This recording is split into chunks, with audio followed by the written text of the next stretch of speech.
સુરતમાં ઉત્તર પ્રદેશના રાજ્યપાલ અને ગુજરાતના પૂર્વ મુખ્યમંત્રી આનંદીબેન પટેલે પાટીદાર સમાજને એક થવા માટે અપીલ કરી છે. કડવા અને લેવા પટેલના માનસિકતા બદલવાની સાથે સમાજને અપીલ કરાઈ છે. સિટીલાઇઝ સાયન્સ સેન્ટર ખાતે યોજાયેલા ક્રાફ્ટ રૂટ કાર્યક્રમમાં આનંદીબેન પટેલે આપ્યું નિવેદન. કહ્યું કે જ્ઞાતિના નામે થતા રાજકારણ નેતૃત્વના દાવેદારોએ પોતાની માનસિકતા બદલવાની જરૂર છે. આ નિવેદન હાલના રાજકીય માહોલમાં ખૂબ જ મહત્વપૂર્ણ મનાઈ રહ્યું છે. ગુજરાત સરદાર ધામના મંત્રી જ્યોતિબેન ટીલવાએ પણ આ નિવેદનને સમર્થન આપ્યું. अब हम धीरे धीरे धीरे करके नीचे उतर रहे हैं.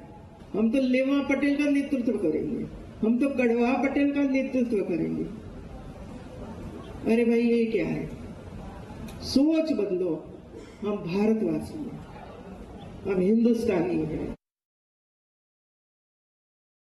બેને જે કીધેલું છે તદ્દન સાચું કીધેલું છે ભાઈ. હું તો વર્ષોથી સદાધામમાં જ્યારે રાજકોટમાં પાયા નાખેલા ત્યારથી હું એમની સાથે કામ કરતી હોઉં છું.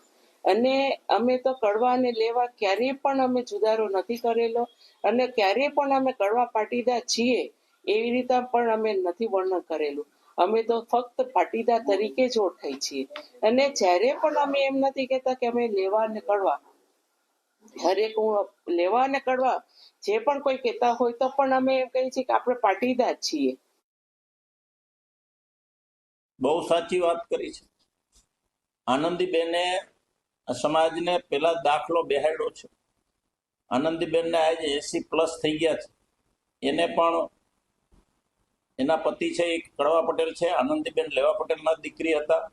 એમના સંતાનોને પણ એક લેવા પટેલમાં છે, એક કડવા પટેલમાં છે. અને સમાજમાં એ ચાલુ થઈ ગયું છે. ધીમે ધીમે એ વધારે આગળ વધે એવા આ બધા આગેવાનો પ્રયત્નો કરે છે.